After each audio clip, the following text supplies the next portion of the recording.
The derelict freighter Obsidian Dawn tumbled through the void like a dying star, its hull scarred by plasma burns and micrometeorite impacts.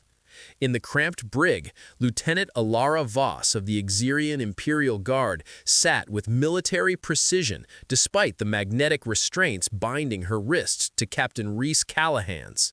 Her navy blue skin seemed to absorb the emergency lighting, making her appear carved from twilight itself. Blonde hair, an unusual mutation among her people, fell in disciplined waves past her shoulders. Those crimson eyes, the mark of Xerian nobility, fixed on the human smuggler with calculated assessment. "Your ship won't last another jump," she stated, her accent clipped and musical. "The stabilizers are compromised." Rhys studied her profile, noting how the harsh light caught the elegant angles of her face. 3 weeks chained together had taught him to read her micro-expressions. The slight tightening around her eyes meant concern, not criticism. "Then it's fortunate I have an Imperial engineer as my unwilling companion," he replied, unable to suppress a slight smile. "Though technically you're my prisoner." Her lips twitched, almost a smile. "Technically, we're both prisoners of circumstance, Captain." The freighter shuddered violently. Rhys instinctively pulled her close as they were thrown against the bulkhead, his free arm wrapping around her waist. For a moment, they stayed frozen, her cool skin pressed against his warmth, hearts hammering in synchronization. Ilara pushed away first, though her navy blue cheeks had darkened to deep indigo, a blush she couldn't hide. "The breach is in Section 7. We need to seal it before the atmosphere vents completely." They worked in practiced tandem, their enforced proximity having created an unexpected efficiency. Rhys welded while Ilara calculated structural integrity. Their hands brushed as they passed tools, each touch lingering microseconds longer than necessary. "Why did you save me?" she asked suddenly, her voice softer than he'd ever heard it. "When your crew abandoned ship, you could have left me in the brig." Rhys paused, meeting those crimson eyes. "Would you have left me?" The question hung between them like a confession. Ilara's fingers trembled slightly as she reached for the plasma torch, her controlled facade cracking. "My orders were to execute smugglers on sight, but when the Xerian attack came, when I saw you trying to protect your crew instead of fleeing, I couldn't." "Couldn't or wouldn't? Does it matter?" Her voice carried an ache of something deeper than duty. "Either way, I've betrayed everything I was taught to believe." The hull groaned ominously. They sealed the last breach in silence, but the space between them felt charged with unspoken words. As they made their way back through narrow corridors, Ilara's shoulder brushed his chest in the zero-gravity drift. She didn't pull away. Neither did he. That night, floating in adjacent sleep pods, both lay awake, separated by mere inches of transparent polymer and a galaxy of forbidden longing. Morning brought false peace. The Obsidian Dawn had stabilized, drifting in the shadow of an ice giant's rings, invisible to pursuing Xerian warships. Rhys found Ilara in the observation bay, her reflection ghostly against the cosmic panorama. "Beautiful, isn't it?" he said quietly, floating beside her. She didn't turn. "We call it Velara's crown, the weeping empress. Legend says she turned to stardust, mourning a forbidden love." "Your people have legends about forbidden love?" The irony wasn't lost on him. Ilara's laugh was bittersweet. "We have legends, we just don't live them. Xerian discipline demands emotional suppression. Love is considered weakness." "Is that what you believe?" Finally, she faced him. In the ice giant's blue glow, her navy blue skin seemed to shimmer, her blonde hair floating like captured starlight. "I believed it until 3 weeks ago, until a human smuggler showed me mercy was strength, not weakness." The magnetic restraint between them hummed softly, a constant reminder of their connection. Rhys reached up, hesitating before gently tucking a strand of blonde hair behind her elegantly pointed ear.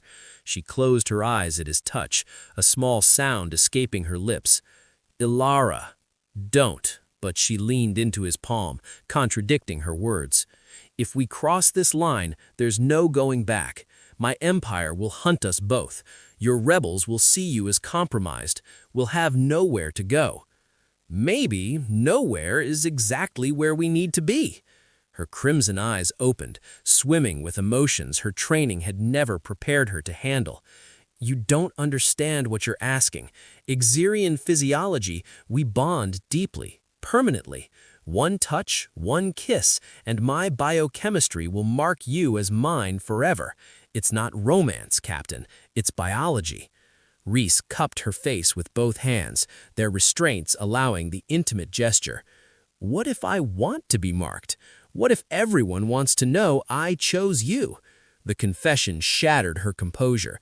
Ilara's hands found his chest, fingers splaying over his heart. You're insane.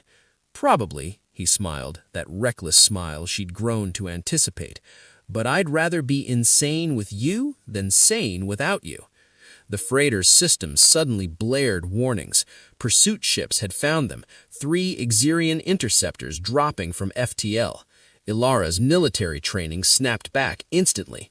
The cockpit, now. They raced through corridors, their linked restraints no longer a hindrance, but a dance they'd perfected. Ilara's fingers flew over navigation, while Reese pushed the damaged engines beyond safety limits.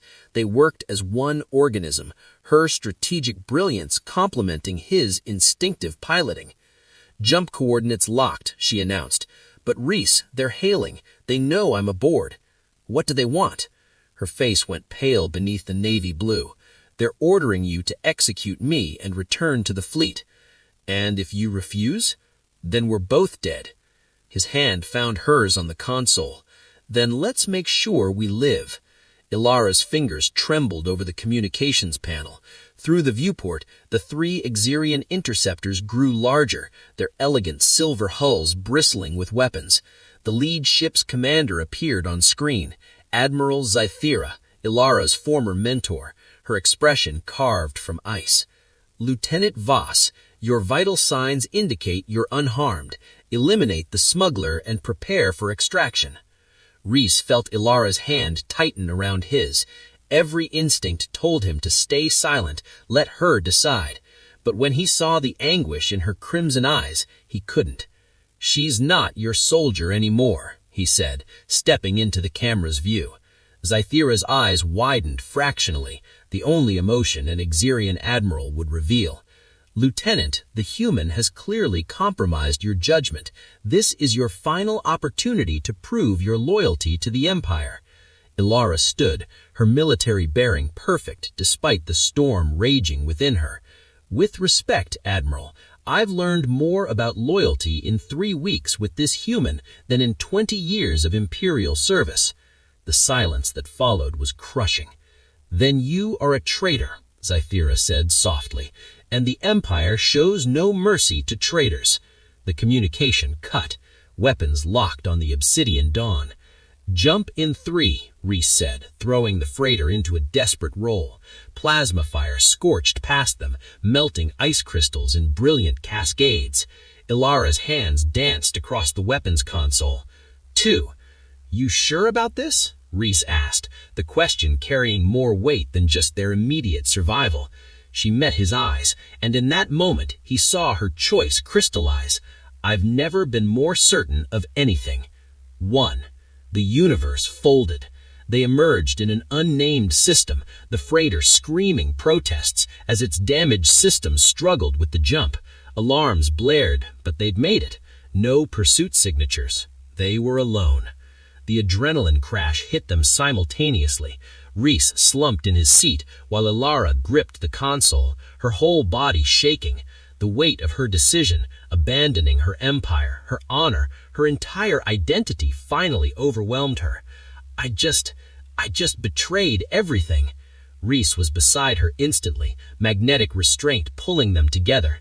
No, you chose something better. They'll hunt us forever. Tears streaked down her navy blue face, the first time she'd cried since childhood. Everyone I knew, everything I was. You're not what you were. He wiped her tears with gentle thumbs. You're what you chose to become." Ilara looked at him through swimming crimson eyes, seeing not just the smuggler she'd been sent to execute, but the man who'd shown her that rules were worth breaking for the right reasons. Her hands found his chest, fingers splaying over his heart. "I'm terrified." "So am I," he smiled, "but I'd rather be terrified with you than safe without you." "The captain's quarters," she whispered. I need to." She couldn't finish. She didn't have to. The captain's quarters were cramped and utilitarian, but in zero gravity, they felt infinite. Emergency lighting cast everything in soft amber, painting Ilara's navy blue skin in warm bronze tones. They floated facing each other, still bound by magnetic restraints, hearts hammering louder than the humming engines. Ilara had removed her uniform jacket, leaving only the fitted underlayer that hugged her elegant frame. Her blonde hair drifted around her face like a halo. She looked vulnerable, exposed, more beautiful than anything Rhys had ever seen. "I need to tell you something," she said, voice trembling, "about Xerian bonding." "I know." He reached up, cupping her face. "You said it's permanent. Biology, not just emotion." "It's more than that." Her hands covered his, holding them against her cheeks. "When we kiss, truly kiss, my body will release pheromones that mark you. Other Xerians will smell it, know you're claimed. And I'll imprint on you, need you.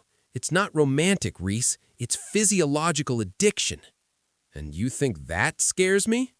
"It should." But she was pressing closer, drawn by gravity they created themselves. "I'll be obsessed with you, protective to the point of violence, possessive in ways that might frighten you." Rhys's lips quirked. "Ilara, I've spent 3 weeks chained to you. I've seen you calculate trajectory equations while half asleep. I've watched you reorganize my toolkit by thermal coefficient. I know exactly how intense you are." Despite her tears, she laughed, a sound like music. "You're insane." "We've established that." He drew her closer until their noses touched.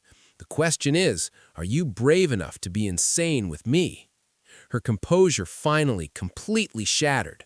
All the discipline, all the training, all the imperial conditioning meant nothing compared to the ache in her chest. "Finally alone," she whispered, her breath ghosting across his lips. "Do it already." Rhys searched her luminous crimson eyes, seeing past the warrior to the woman who'd risked everything, her rank, her honor, her entire world for him. He nodded once, slow and certain, a promise deeper than words. He cupped her face with reverent hands and drew her into the softest, deepest kiss either had ever known. The universe seemed to pause. Ilara made a sound between a sob and a sigh, her hands fisting in his shirt as she pulled him impossibly closer. The kiss was tender yet desperate, tasting of shared danger and unspoken promises. Her lips were cooler than his, the sensation intoxicating. When her tongue touched his, he felt the slight roughness, so different, so perfect. She broke away just long enough to gasp, "Rhys, I can feel it starting!" "I know." He kissed her again, deeper. "I don't care." Her body began to glow softly, bioluminescent patterns racing across her navy blue skin, ancient Xerian bonding markers activating.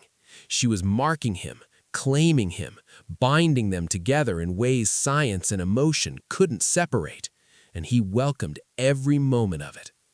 Hours later, they floated tangled together in the dimness, their magnetic restraints finally deactivated and forgotten on the floor.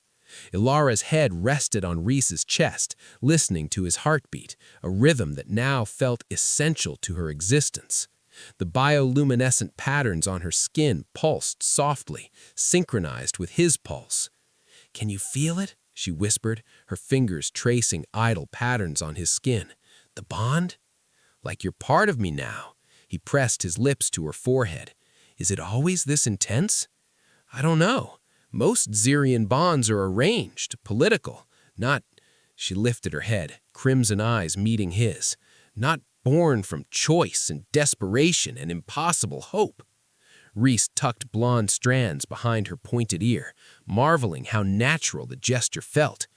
"Do you regret it? Regret falling hopelessly in love with a human smuggler who showed me the empire I served was built on lies?" She smiled, radiant and unguarded. "Every logical part of my brain screams yes, but my heart," she pressed his hand over her chest, "my heart has never been more certain."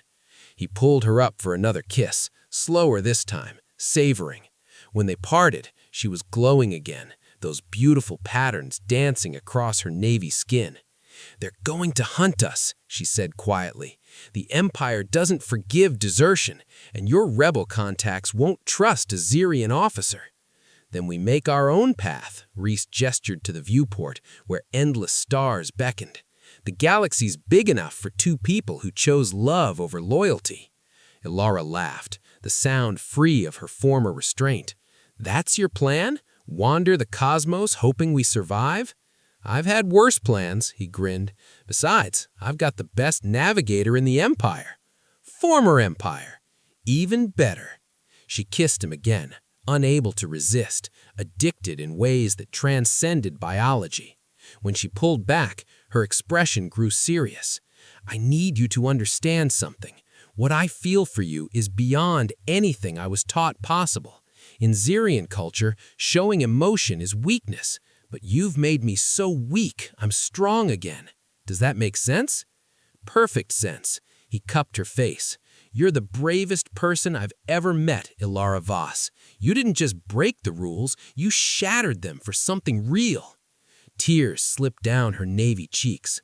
"I love you. In every language, in every culture, across every divide, I love you." "I love you too." They sealed the promise with another kiss, tender and eternal. Outside, the universe turned, indifferent to empires and wars. But inside the obsidian dawn, two souls who had risked everything held each other close, no longer captor and captive, officer and smuggler, alien and human, just Ilara and Reese, bound by the most forbidden, most beautiful kiss in the galaxy, and they wouldn't have it any other way. The end.